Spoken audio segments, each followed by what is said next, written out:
On July 7th, Israel experienced an unexpected attack by the Palestinian militant group Hamas, which resulted in Israel declaring a state of conflict against Hamas. In this report, we will provide an impartial and balanced overview of the Israeli-Palestinian conflict. Escalation of conflict, the Israeli-Palestinian hostilities. The fighting began when the Palestinian group Hamas fired more than 5,000 missiles into Israel, targeting 22 different places, including the major city of Tel Aviv. They also took over 100 people as hostages, bringing them back to their home in the Gaza Strip. This ongoing conflict is deeply rooted in a history of ongoing tensions.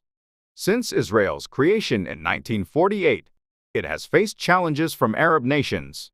The main reason for these conflicts is that Israel was established in an area where Arab people lived before.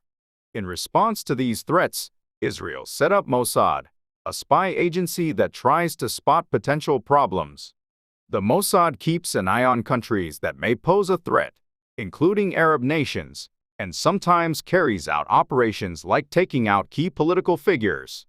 To protect its borders, Israel built the Iron Dome, which is a strong defense system against missiles. However, this time, neither the Mossad nor the Iron Dome could stop the attacks from Hamas. As a result, Israel quickly declared war on Hamas and the Palestinian territories and fired missiles into the Gaza Strip, where many Palestinians live. Making things more complicated, the Lebanese group Hezbollah, located just north of Israel, also started launching missiles. Hezbollah gets support from Iran, which is a longtime opponent of Israel. Why the conflict occurred, different views. Hamas claims that Israel triggered the war by disrespecting Islamic holy places and mistreating Palestinians, framing it as a holy war, or jihad. But experts in international politics have a different point of view. One view is that Hamas wants to gain control over Palestinian politics. Lately, there has been a lot of confusion within Palestinian leadership, and Israeli government figures have called for the reunification of Gaza. In response, Hamas launched an offensive to take the lead. However, the most significant reason behind the conflict is to disrupt the mood of reconciliation, known as detente, between Israel and Saudi Arabia.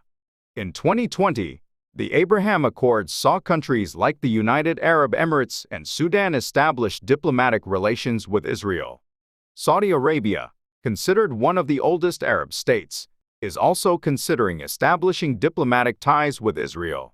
Some experts think that Hamas started this fight because they felt threatened by these changes. Iran, which supports Hamas and Hezbollah, plays a significant role in this context. If Saudi Arabia aligns itself with the United States, it could limit Iran's influence.